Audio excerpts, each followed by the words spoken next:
again, everybody. It's been a minute since we've done a Getting to Know Your Indiana Neighbor. In fact, it's been almost 6 months. Josh Thompson is our guest, and he's the very first one for 2025. And we feel it's pretty timely, and I think you know why. Josh, thanks so much for taking the time. Thanks for having me on, Greg. I know it's always busy for a coach, even during the summer, of course, but this one in particular. But we're going to talk about, of course, the head coach of the Lagodi Lions and his role coming up. But we're going to get there eventually. We're going to first, as we always do, kind of go in chronological order. But before we do that, I do want to think, before I forget, I think the first time I heard Josh Thompson's name would have been, the year you beat Lagodi in the semi-state up at Terre Haute. Would that have been 98? It was a long time ago. Yeah. It seems like yesterday, but it was a long time ago. Were you a junior or senior? I was a junior on that team. All right. Yeah. Was that the year you went to the state? We did. We went to the state finals that year. And then the next year we got beat in the championship game of the semi-state on somewhat of a last-second shot. So we didn't quite get back there my senior year.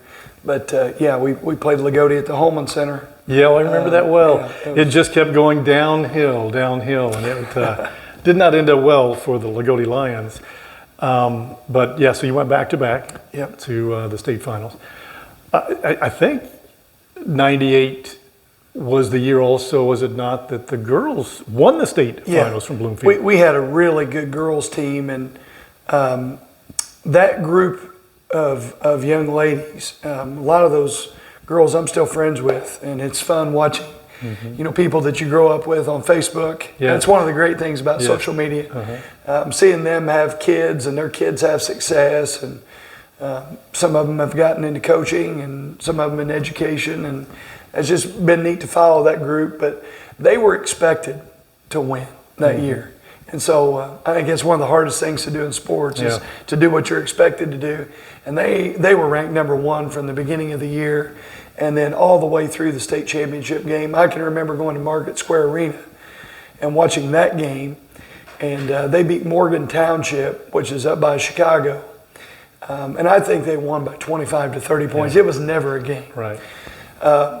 We weren't expected to win that year and to get to the state finals. As a matter of fact, we beat Union Duggar, and that's back when Union Duggar had really good teams. We beat them in the sectional, and it was one of the biggest turnarounds in recent history at that point in time from a regular season game to the sectional.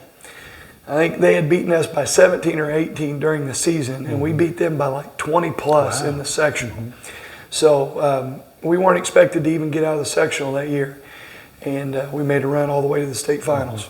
Todd Hummerkaus was, so it's interesting that Todd Hummerkaus and Josh Thompson, Bloomfield Cardinals state finalist, are both now part of the program, right? Todd is very large part of the girls program. And of course now Josh is over the boys program. I remember, of course, this was before you were born. You would know more about it than I just because of the history, but 1976, I think. Yeah. The girls team from Bloomfield. The very first girls state tournament. Very first one, I remember Sherry Carmichael. Remember the headbands? Yeah. The Miles twins. The Miles twins, yes. Yeah. But you don't. Yeah. No, that was before you were born. My mom and dad, they graduated in 77. So Bloomfield went to the championship game in 1976, lost to Warsaw, Judy Warren. Oh, yeah. And she was Miss Basketball, I think in 77, because Warsaw won it again in 77. Yeah. Bloomfield lost to Warsaw in the morning game of the state finals that year. Okay. But yeah, you still hear a lot of people in Bloomfield talk about that team and how active Coach Glover, who the gym's named after up there, was in helping with the girls program and getting that off the ground. And so a lot of really good girls teams over the years there. And as you mentioned, Todd Hummerkaus, really close friend of mine in high school. And for both of us to end up in Lagodi it's really interesting just how, we're glad how life works out and where God places you. You know, that's one thing I thought about talking about right away is the twists and turns of life. I mean, you sit here a month ago, maybe 2 months ago, I'm not quite sure when you were named, but none of us, you included, had any thought about being the head coach at Lagodi basketball. No. You know, and I say 1 or 2 months, but you Yeah. can go back further than that, and it was never even a Yeah. thought, right? Yeah. No, and a really good friend of mine, Brandon Hoffman, a guy that I played college basketball with at Hanover, he's the head coach at Silver Creek. He's the athletic director and head basketball coach at Silver Creek. And our sons play AAU basketball together. And when things were kind of starting to take off with me potentially taking this job, I'd reached out to Brandon just to get some advice from him. Obviously, with the thought of the position being paired with the athletic director, I had some questions for him in that respect. And he just kind of laughed. I'll never forget, he sent an emoji back, a laughing emoji. And he said, going from Bar Eve to Lagodi. And he said, and Brandon's a strong man in his faith.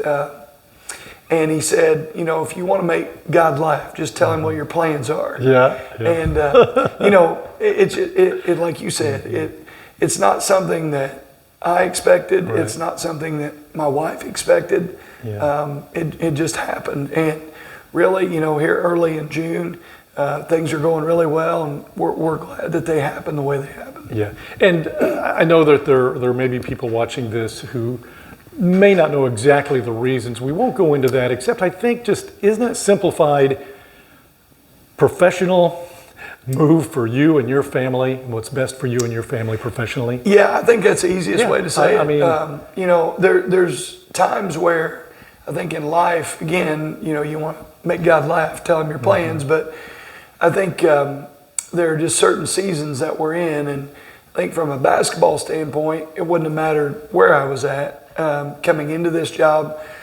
Excuse me. I think I've just been really fortunate to accomplish a lot of different things that when you set out in the profession, you say, hey, I'd love to do those things. And so from the basketball standpoint of things, I'd done a lot of those things. Now, there are still a lot of things I'd like to accomplish as a coach. But Lagodi offered me and my family a lot of different things professionally that I could pursue here that I couldn't pursue in other places. And that's not just saying Bar Eve, just other places. And the other thing is, I think we're farther along with our basketball program than a lot of people think. We got a lot of work to do, but I think we're closer to where we need to be than what a lot of people think. And that part of it, pairing professionally what I can do with the fact that the basketball program is trending in the right direction, it just seemed to be the right thing at the right time. Yeah. And your wife's from Lagodi. You don't have to move. Yeah. We'll get into all those things. We're getting a little ahead of ourselves, but you mentioned mom and dad. Yeah. So let's kind of start from the beginning. Let's find out about your family a little bit. Tell me a little bit about your mother and father. Well, you know, a lot of people kind of laugh sometimes about my the way I speak, or you know, my southern twang, as my wife says. She says that's Green Tucky coming out of me from being from Greene County. But no, my family originally, and this is another ironic thing when you talk about my wife and I, our families are both originally from Somerset, Kentucky. That's where they came to Indiana from. The Canadas, my wife's mom's maiden name was Canada. Yeah. They came up from Somerset, Kentucky to Lawrence County. Yeah. The Thompson family came from Somerset, Kentucky to Lawrence County. And so that's my dad's family. My mom's family was originally from the Greensburg, Batesville area. And my dad's family came from Lawrence County into the Bloomfield area because my grandfather worked for the Chevrolet dealership. My grandfather, on my dad's side, he ran a body shop, Thompson's Body Shop there in Bloomfield for years. But most people really know him through drag racing and the Wagler Motorsports Park in Greene County now by Lions. My dad and grandfather built that, opened it up in 1996. Okay. So that's where a lot of people kind of know my grandfather and my dad from that. Yeah. My mom's family, they came from the Batesville, Greensburg area, a little town called New Point over there. And how they settled in this area was my grandpa was in the Navy. He joined the Navy right out of high school. And was overseas, deployed a lot. They were in San Diego, they were at Great Lakes, Chicago, Virginia Beach. I mean, all over the place. And his last appointment before he retired, he wanted to get closer to home. And Crane, being the only naval base that I'm aware of, that's in the middle of a continent. Yeah, I think so. That's how they ended up in this area. And then I think my mom was in, excuse me, I think my mom was in the 7th grade when they moved to Crane. Okay. And so then they originally went to Crane School, but then Grandpa got a job with the Postal Service in Bloomfield, and that's how they ended up in Bloomfield. So that's kind of how my family's ended up in Bloomfield. You threw me for a curve when you mentioned Somerset, Kentucky. I was there this morning. Really? Well, my in-laws live just a little bitty burg just south of Somerset, Kentucky. Yeah. So we were down there, beautiful area. I don't know if you've been down there. I've not, but I hear a lot. I hear a lot. Your parents' name? Tim and Sandra. Tim and Sandra. Yeah, Okay. it's Sandra with an O. A lot of people, Sandra. a lot of people misspell it and Sandra, call her Sandra, Okay. but yeah, Sandra. All right. Yeah. Tell me a little bit about them as far as what they do and. Yeah. So my dad, as I mentioned, he did a lot of work with my grandfather. They're at the body shop. They did contract work for Crane. They opened up the racetrack in '96. I think they sold the racetrack to the Jones family from Lawrenceville, 2008, 2009, somewhere along those lines. And then now that's Wagler Motorsports Park. But both my dad and my grandpa, big time involved in drag racing over the years. And Dad was a big track guy in school. And I think he still holds 2 or 3 of the hurdle records at Bloomfield. So very good athlete. My mom's family, they were German, Obermeyers. And then her maiden name was Foley. That was my grandpa's name. But they met in junior high, were high school sweethearts, and ended up getting married. Both of them graduated in '77. They got married in '79. They got married in March. And I guess this is kind of leads to how I ended up with a love of basketball. But they joke around a lot about their wedding reception was the night of the regional finals for Indiana State's when Heaton hit the last second shot. Yeah. So at their wedding reception, half the people were inside enjoying themselves dancing. The other half were out in the lobby of the Legion I know how that and goes. watching the game. I know how that goes. So anyway, so that's they were married in '79. I came along in '80, and they're still together. See that? So been married quite a while. I'm trying to do some quick math. I think 35 years. I should like know that. because I graduated in '79. So somewhere in the I'll leave the math up to you. 45. Yeah. Wow. Yeah, crazy. Okay. What'd your dad do? So Dad, my dad's in a wheelchair, and we talked about this before we went on the air. But in October of 1981, Dad was an EMT. By that time, my grandfather had actually, on my mom's side, my grandpa Foley, he had started the ambulance service in Greene County. And Dad was working part-time as an EMT there. He was working construction at the time as well. And in October of '81, they were on a call, an ambulance call, to go to what they thought was a heart attack victim in Worthington. So the ambulance is going to Worthington. And if you know anything about the transportation geography of Greene County, Highway 57, Highway 67 come together just north of the Pioneer plant, south of Worthington. And there's a railroad crossing there. And when they went across the railroad crossing, the ambulance blew a tire. And when they went to make that turn there at the intersection, the state was actually expanding the roadway. And they had taken out the guardrail there to expand the roadway. So there was nothing to keep the ambulance from going over the embankment. I think the ambulance flipped 6 or 7 times. Dad was in the back prepping for what they thought was a heart attack victim in Worthington. And so Dad didn't have a seatbelt on or anything like that. He was working in the back.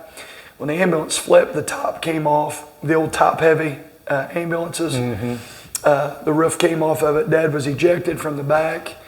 I think it was like the second or the third rolls when he was ejected out into the cornfield, broke his back immediately. So he's been paralyzed from the waist down since 1981.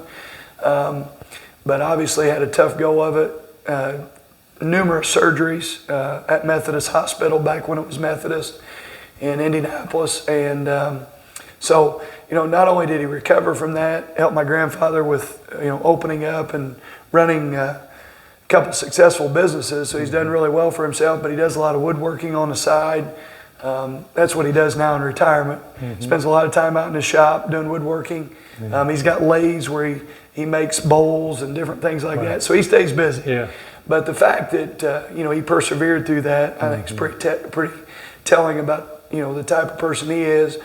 And then my mom, the part of that story that my wife always reminds me that I leave out is not so much my dad's perseverance, because it's an incredible story in and of itself, but it is the fact that, mom's been right there by his side through all that. And I mean, it's almost still honeymoon. It's just been exactly. They were married in '79, right. and that happens in '81, right after they've had their first child, which was me there in '80.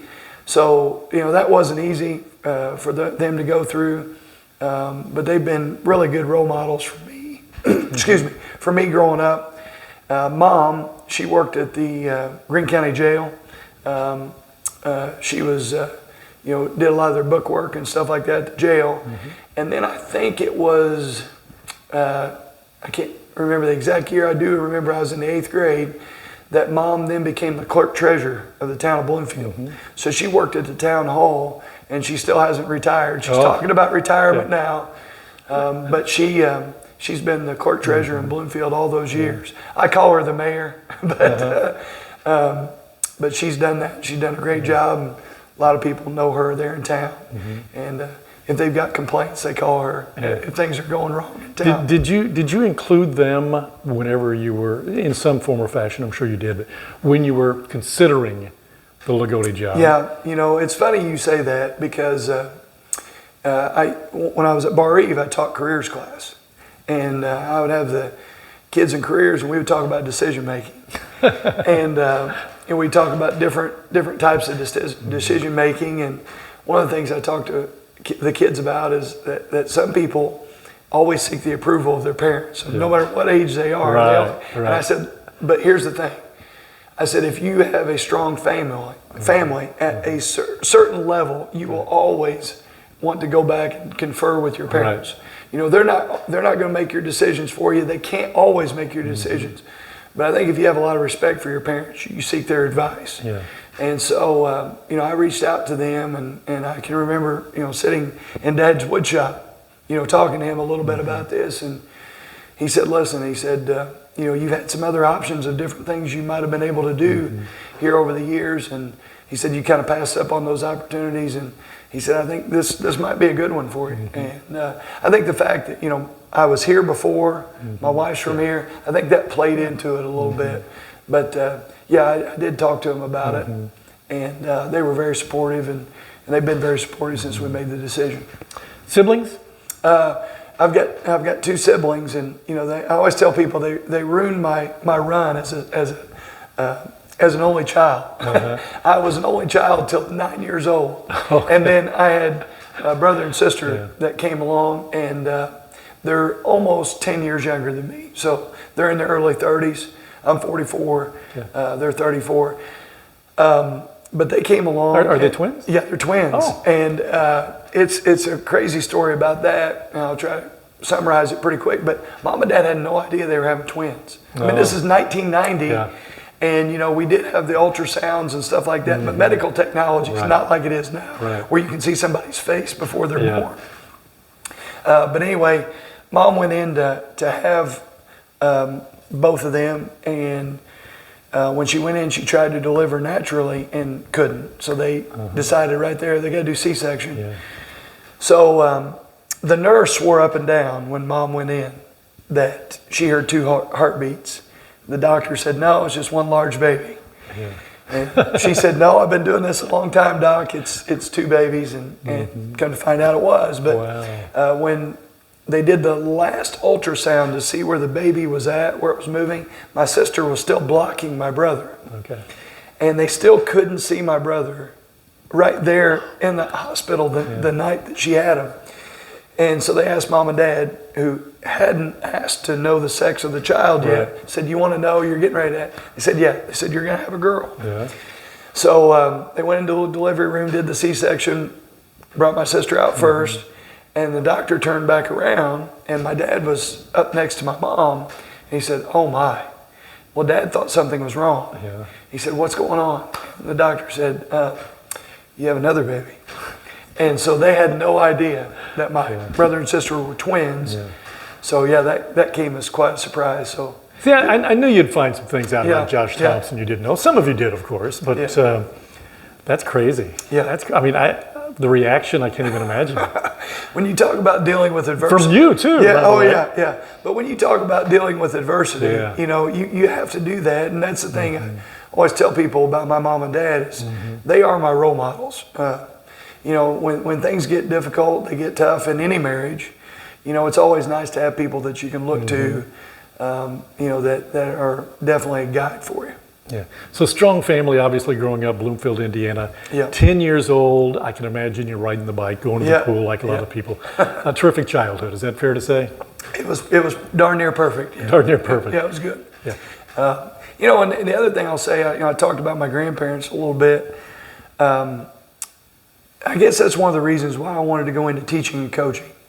And we'll talk about, you know, mentors that I had, I'm sure, here in a little bit. But we will. I had great coaches growing up. I couldn't have asked for any better coaches.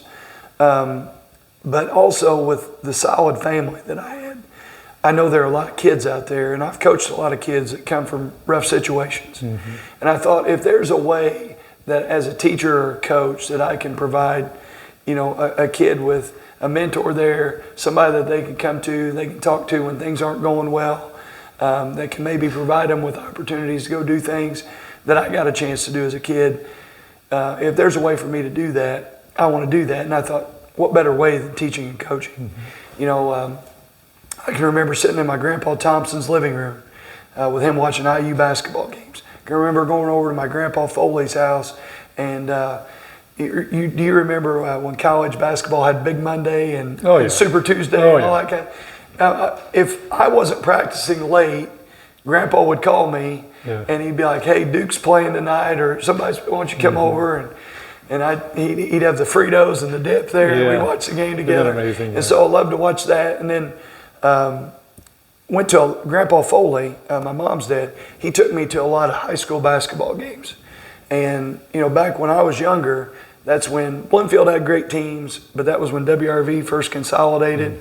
My first ever trip to the Hall of Fame Classic was with my grandpa and my two cousins to go watch WRV play Anderson and Jeffersonville at Newcastle.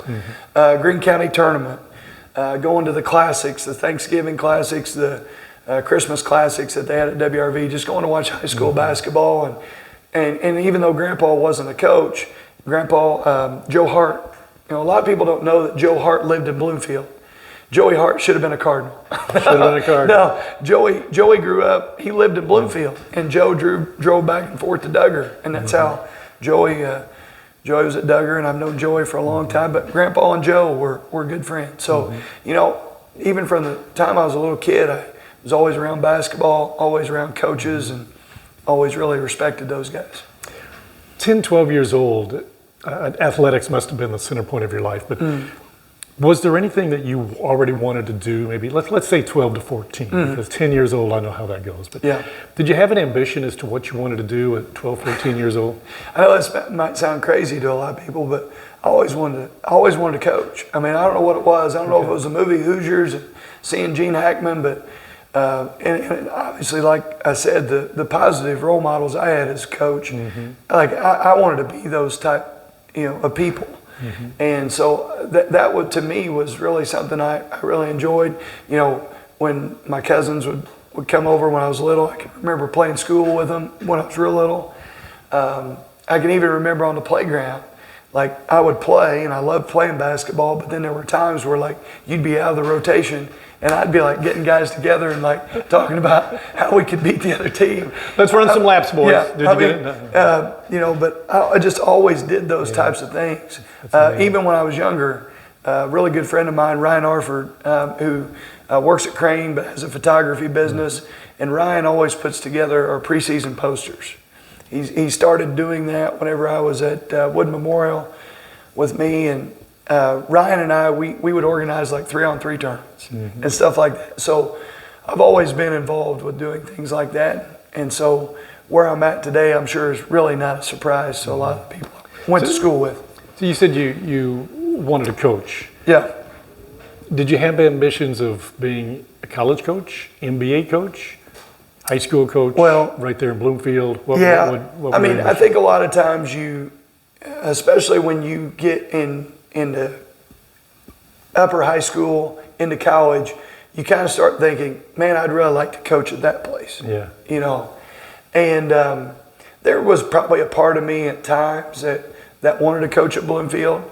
But then there were also times, like my dad and I have talked about this, where maybe there were some times where opportunities presented themselves, but I just decided that wasn't the right time, that wasn't the right fit for me, because it can be tough coaching at home. You know, I've got a lot of friends that have done it. Like I mentioned, Brandon Hoffman. For Brandon to have the success that he's had at Silver Creek, being from there, I mean, that's really special that he's been able to do that. There were times where I thought I wanted to coach in college, and whenever I was playing at Hanover, I was around a lot of really good people. You know, you talk about Hanover basketball, we could probably do an entire episode on Hanover basketball. Micah Shrewsbury, coach at Notre Dame, played at Hanover. Dave Benner at Brownstown. Yeah. Dave Benner was Division III All-American and Player of the Year. He played at Hanover.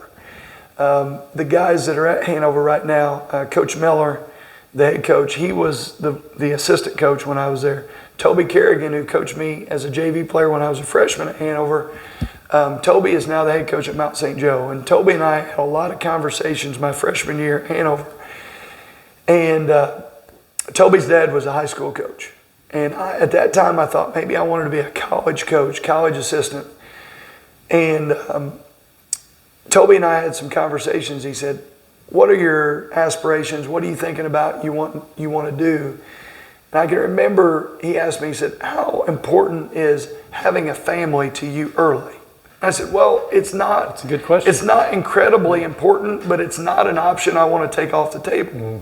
I mean, I might want to get married at 24. I might want to start having kids at 24, 25. I don't know, but maybe I want to. He said, if you're going to be a college coach, he said, you're probably not going to be able to do that type of stuff until you get later in life.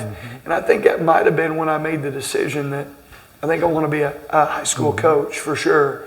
And it's really worked out. You talked about mentors. We all know, of course, that Ron McBride, certainly, I won't speak for you, maybe number one, maybe not, but he was your coach. Yeah. So talk about some of those influences that you had. Oh, man. You know, I talk about Ron and I talk about Coach Brad a lot, excuse me, as mentors of mine. And then I, bypass other people that were really important, and I want to make sure that I mention those guys' names. When I started out playing basketball, Jeff Van Deventer had played for Steve Brett in high school, and Jeff was a dentist in Bloomfield. And he kind of got the group of guys that I played with, Todd Hummerkaus, who helps with the girls program, and Nathan Helms, who's a really good friend of mine. He lives over in Montgomery, and then Ryan Arford. But those guys, we started playing, and Jeff got us going. He and Scott Yoho. And those guys really instilled, discipline, basketball, having fun, going out and trying to play teams that were better than us. And back then, in second, third, and fourth grade, you didn't see teams going out and doing a lot of that. And they weren't afraid to take us different places to play really good teams. I can remember us going to Madison, Indiana when we were in the fourth grade and playing up in a fifth grade tournament. And we lost all 4 games, but we were competitive, and that made us better. But, now a lot of teams do that, and really if you don't do that now, you fall behind, and it's tough to catch up. Right. But we were ahead of the curve with that stuff, and those guys were instrumental with that. And then I had a really good coach in 5th, 6th, and 7th grade. Same guy coached us in all 3 grades. Michael Hayes, who's actually Todd Hummerkaus' stepdad. Michael coached us. Michael got us in the weight room when we were in high school, And that was back before small schools were doing weights. So again, we were ahead of the curve because we had somebody that was willing to go the extra mile with us. Rick Hudson, who used to do Greene County Sports Network. Rick Hudson was my 8th grade coach. Rick moved up, was a varsity assistant whenever we were in high school.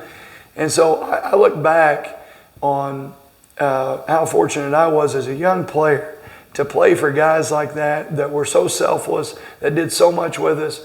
I can remember Michael, for example, who coaches 5th, 6th, 7th, 8th grade, taking us to the state finals as 5th grader, 4th, 5th, and 6th graders.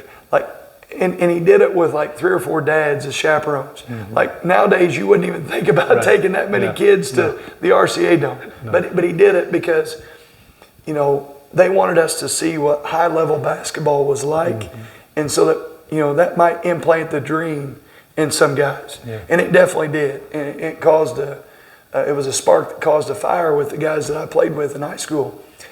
But then, you know, and then now David Dean is the principal at Bloomfield. He was my JV baseball, JV basketball coach. Coaches in the summer in baseball, coaches in the summer in basketball, ran our summer camp. And, you know, now that guy's principal up there. And then Ron, it goes without saying, I had some people reach out to me this week and talk about how they feel like Coach McBride belongs in the Hall of Fame. And I really feel that way.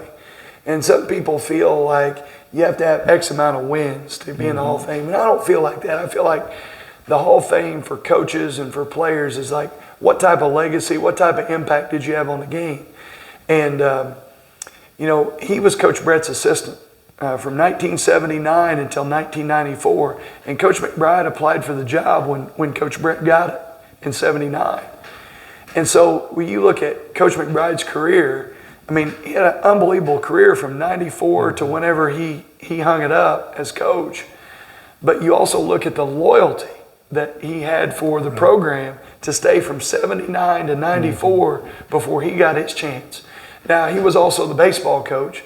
And some people don't know that Coach played baseball at Indiana. At Indiana. He played at IU. Oh, I didn't know that. So he was a college baseball player. So he had a heck of a run as a high school baseball coach there. But yeah, Coach was great. And the thing I tell people that really made him special was he made practice fun. Practice, I can remember a lot of days Coach got on my rear end.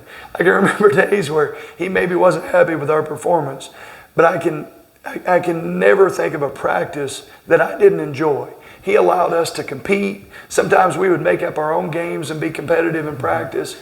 And Coach allowed that because he wanted us to be there and he wanted us to enjoy learning. And to me, I think that's a mark of a really good teacher. And then Coach Brett, obviously a huge mentor for me. Coach Brett ran the program until I got to be in 6th grade. Now, he always teases me and he always says that he decided to leave to go to Seymour because he knew I was coming. But well, he missed some pretty good years there. No, Coach left to go to Seymour when I was going into the 7th grade. That was Ron's first year as head coach. But I can still remember as a young player how Coach Brett ran summer camp. I mean, and summer camp was fun. And you walked out with a T-shirt, and man, you were proud of that T-shirt you got. And then you always got a basketball. And I'll never forget, he would always tell us that I want you to need a new basketball next year at summer camp because you've worn this one down. And, you know, it was funny when I was a kid. You know, you talk about riding around town, going to the city pool, riding bikes around town. Didn't matter where you were at in Bloomfield, whose goal you were on. There were always 2 or 3 red and white basketballs that people had got at summer camp that Coach Brett had. So that's something that I try to do now with my summer camps. And it was great whenever I went to Vincennes for 2 years and Coach Brett agreed to come back and help as an assistant coach because I enjoyed the time that I spent with him here, and we'll probably talk about that here in a second. But I got to have him come back and help me for 2 years at Vincennes, and that was 2 pretty special years. Yeah, a lot of people didn't know or forgot that Josh Thompson was here at Lagodi as assistant coach to Coach Brett. Yeah. In a pretty darn good year, 2005, right? Yeah. The state runner-up team. Yeah. And yeah, that had to have been special for you as a very young coach having that experience. Well, one of the things that I talked to my wife about whenever we were dating during that time is I said, hey, things started to progress, and I could tell things were getting serious, and she could tell things were getting serious. And I told her, I said, for this to really work out, like, you need to go through one basketball season with me. You need to see what this is like. Mm-hmm. And I can remember, and I guess maybe it was a little bit of my maturity at the time, but we went to the state finals there in 2005, and that was a lot of fun. That was a lot of fun. Actually, Jamie dug out some newspaper clippings from that run the other day, mm-hmm. and we were kind of reminiscing through some of that. But I told her, I said, you need to remember, not every year is going to be like this. And I wish they were, but it just doesn't happen that way. But, you know, me coming here to Lagodi was truly a Steve Brett thing, because I had taken a job in McLeansboro, Illinois. And a lot of people don't know where McLeansboro is, but it's on Highway 64 as you're going to St. Louis, and you have to be meaning to go to McLeansboro to go to McLeansboro. Isn't that Jerry Sloan? It's the home. It was Jerry Sloan's home. Mm-hmm. And obviously Brian Sloan that played for the Hoosiers in '87 on that team, Jerry's son, that's where he was from. And actually this summer, I took that job in May, and I went over, and Mr. Johnson was retiring. When was this again? Okay, so this would have been in 2003. Oh, okay. In the spring of 2003, I had done my student teaching at North Davies. I did it with Nathan Lester, who I just taught with over at Bar for 7 years. Right. You talk about a great mentor from a student teaching aspect. Mr. Nathan was great, and still a very good friend of mine. He's an excellent teacher, and he taught me a lot about classroom management, different things like that. But then he was a great social studies teacher, and you know, I can tell a story, but he taught me that to be a good social studies teacher, you have to be a good storyteller, and learned that from Nathan there.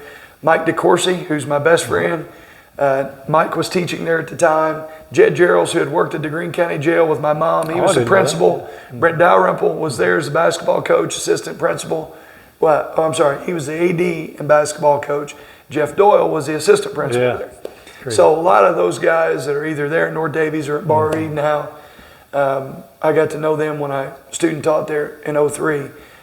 But in late April, early May, back then it was really hard to get a teaching job. It's a lot different now than when it was in '03, especially social studies. There were an abundance of social studies teachers.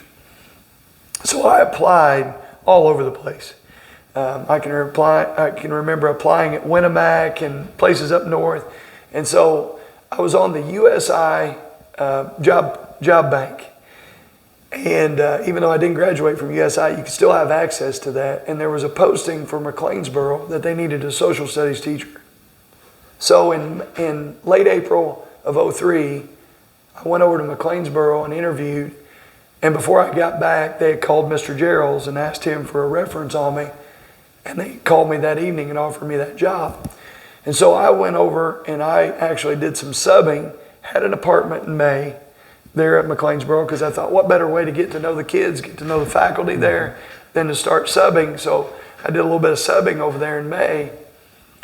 And Mr. Cox, the principal, introduced me to Kurt Reed, who was their head basketball coach.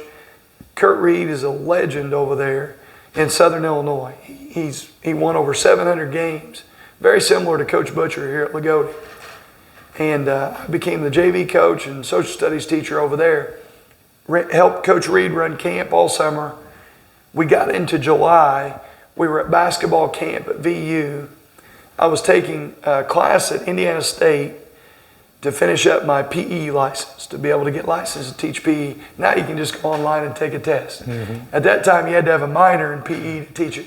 So I had one class, an adapted PE class, working with special needs people that I had to finish at Indiana State. So I was driving from basketball camp in the middle of the day. I had one of the freshman coach cover my JV game in the middle of the afternoon so I could drive from Vincennes to Terre Haute and then back for the evening session. And as I was driving, Coach Brett called me. He said, Josh, he said, we've had an opportunity where Mike Tipper is going to move into the curriculum director role. his social studies job will be open. Yeah. Love for you to come talk to us about this. And on the phone, I said, Coach, I said, I don't think I'm interested. I said, I'd love to come coach with you. I'd love to come teach at Lagodi. It would be closer to home. But I said, I think I'm going to pass because I've really gotten to know Coach Reed. I've worked with these kids all summer, and I would hate to not follow through with this job. Mm-hmm. And Coach and I have talked about this a couple different times. It was about 2 days later, he called me again and he said, hey, have you been thinking any more about this job at Lagodi? And I said, Coach, I'd be lying to you if I had told you I wasn't. And he said, well, I want to tell you something. And this is about the time that his mom had passed away. Okay. And he said, one thing I've always enjoyed about coaching, whether it was at Vincent's, which again, going back to Coach coming back and helping me. And then when I took the Bar Eve job, he was the interim coach for a year at Vincent's. See, Coach Brett started at Vincent's as Gunnar Wyman's assistant. But Coach was talking about, hey, whenever I was at Vincent's, when I was at Bloomfield, then I went to Seymour, and then now back at Lagodi, no matter where I was at, my parents could easily get to games. And he said that meant a lot to me over the years, that my kids were around my parents and my parents could get to games. Yeah. And he said, if you stay over there in McLeansboro, he said, you may do really well over there. And the other thing he got twisted my arm on was coaching in Illinois versus coaching in Indiana. Nothing wrong with high school basketball in Illinois, but it is different. But it's Indiana. But it's Indiana. And he said, you may be over there for a couple years and then come back, but you may also do really well over there and stay. Right. He said, is that important? And so I started weighing those different things, and I said, well, I'll come talk to you guys. And so I came over and interviewed with him, with Mr. Canfield, the principal at the time, and Terry Hassler, who obviously is my wife's uncle now. Right. And I would have never thought at that time that things would have ended up working out the way they did, but it came pretty close to not happening. But if it wouldn't have been a second phone call from Coach Brett, then I wouldn't have ended up here. And then had I not ended up here, I wouldn't have met my wife. Yeah. Well, let's go there. Yeah. So up to this point, life is all basketball. Yeah. Right. For you, life is all basketball. Okay. So she might also say that it's still basketball. No, not completely. She wouldn't say that. Yeah. No. But tell me, at what point and under what circumstances did you meet Jamie Jeffers, right? Which, by the way, Brian Canada's niece. Yeah. Right. Yeah. Pretty good athlete herself. Pretty athletic family. Yeah. Well, she pursued me a lot harder than I pursued her. No. Is this the comedic part of the show? No. She was doing some leaves at Lagodi. I'm sorry, doing some what? She was doing some leaves as a teacher. Okay, gotcha. People love leaves. I actually think that her cousin Audra McAtee, who taught at Lagodi at the time, now works at Crane. Audra was out. I can't remember which one of the girls she had that year, but Jamie was doing her leave in the middle school. So she was in the middle school, I was in the high school, and Jamie was also coaching 7th grade volleyball at the time. So I would see her in the gym, saw her at school quite a bit. Then I reached out to Audra and just kind of inquired about her relationship status and if Audra thought it would be a good mix. Yeah. And they wanted somebody to take her, is what Audra said. So have at it. Have at it. So anyway, and then Audra was kind of the matchmaker there, and we started dating. And here we are. We're getting ready to celebrate our 20th wedding anniversary this year. So congratulations. Yeah, but again, I go back to, had I not came back and taken this job here, it's crazy. And we've got 3 kids now, and she took a break from education to run her own business and fitness business, and has went back into education now that Griffin's gotten a little bit older, and she's coming back to Lagodi as well as a teacher. So we're really excited about that. So if you ever watch this show, occasionally I will ask things like, what was your proposal like? Was it romantic? Was it nothing? I mean, you guys kind of insinuated things were gonna you were gonna end up together.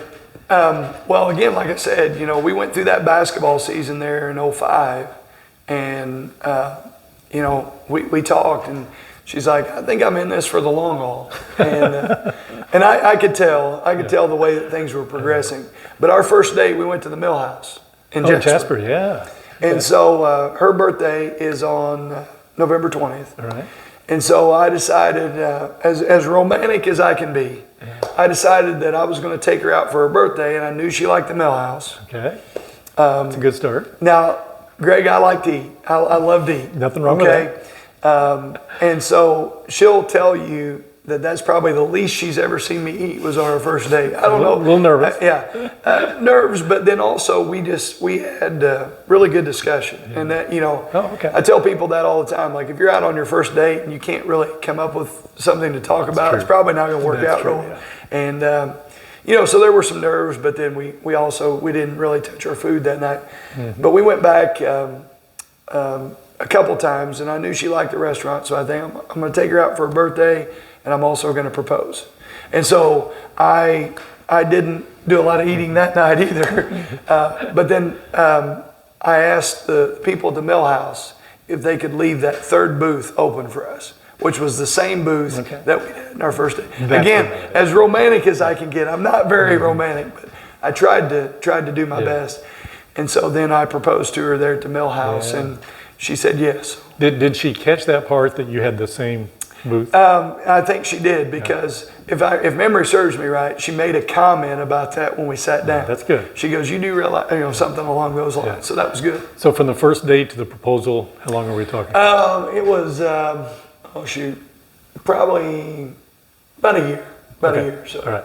So you mentioned 3 kids. One of them now will be graduated this time next year. Well, yeah, exactly. One of them has been graduated. Yeah. So we've got 3 kids. JC, who a state champion, right? Yeah, volleyball. Yeah, 2-time state champ, and and that's one of the things too. Like, we'll probably touch on here a little bit later. Kind of my great circle coming back, but it was a great thing for us when we went to Bar Eve, because she was able to play for Amber. I know you've had Amber on the show before, and like I said, Mike's my best friend. Amber's also one of my best friends, because I taught and coached with her for 7 years. Knew her way before I got to Bar Eve, and that was probably the most emotional part of leaving Bar Eve, outside of having to have that discussion with your team, the kids that are coming back, but was the working relationship that Amber and I had together, and just not seeing each other every day. That was tough. Yeah. But JC played for Amber, and I could not have asked for a better influence on my daughter. And it has nothing to do with winning. Obviously, everybody wants to see their kids be successful, and that's great. But the lessons she learned about work ethic from Amber, and how, like, her junior year, you could put in all the work, and then all of a sudden maybe some injuries happen and some adversity happens, and then you run into somebody that's just bigger and better than you, like Raven Colvin, who played at Purdue, and it doesn't always work out the way that you want it to. And then you got to pick yourself back up, and then hope that things turn out the best. But yeah, JC, she was really, really blessed to play for Amber. She actually works here in town. She's an esthetician. She works with my sister-in-law, Blythe Downey Jeffers, and their shop is right across the road from JFK Gym. Yeah. So anytime I'm running camp, I can look out across the street and see if she's over there. Really proud of her and what she's done. And then she also works as a server in the evenings part-time for Cindy at Redbones. So she's got her own business, so really proud of her with that. But then she's got the side hustle on the side, And so from that standpoint, I'm proud of her with her work ethic and what she's done. And then, like you mentioned, we got one that's going to graduate next year, Ty, who is big into track, big into cross country, and really proud of him and the different things he's accomplished with those sports over the years. He's decided that he's going to stay at Bar Eve and graduate from Bar Eve, it makes sense. And that's another great thing. And I'll talk a little bit about Doc Harmon here in a little bit, but Doc and I had some discussions once I took this job. And actually, that was one of the things that Doc advised. He said, put it in his court, but if he wants to stay, make sure that you support him in that. And, I think a lot of Doc, and have a lot of respect for Doc, and I really appreciated him kind of pushing that. Because when Doc had taken the Princeton job and left to go to Princeton, Ty stayed at Bar Eve. And so he said that worked out tremendously well for their family. So he kind of advised us in that direction. And then our youngest son, Griffin, who will be a sixth grader, he's coming over to Lagodi with Jamie and I. So, yeah, and he's a pretty good athlete, plays a lot of basketball, plays some baseball, and then he's decided he wants to follow in Big Brother's footsteps and kind of surprised us a little bit. He's going to run cross country this fall for Coach Lilly. So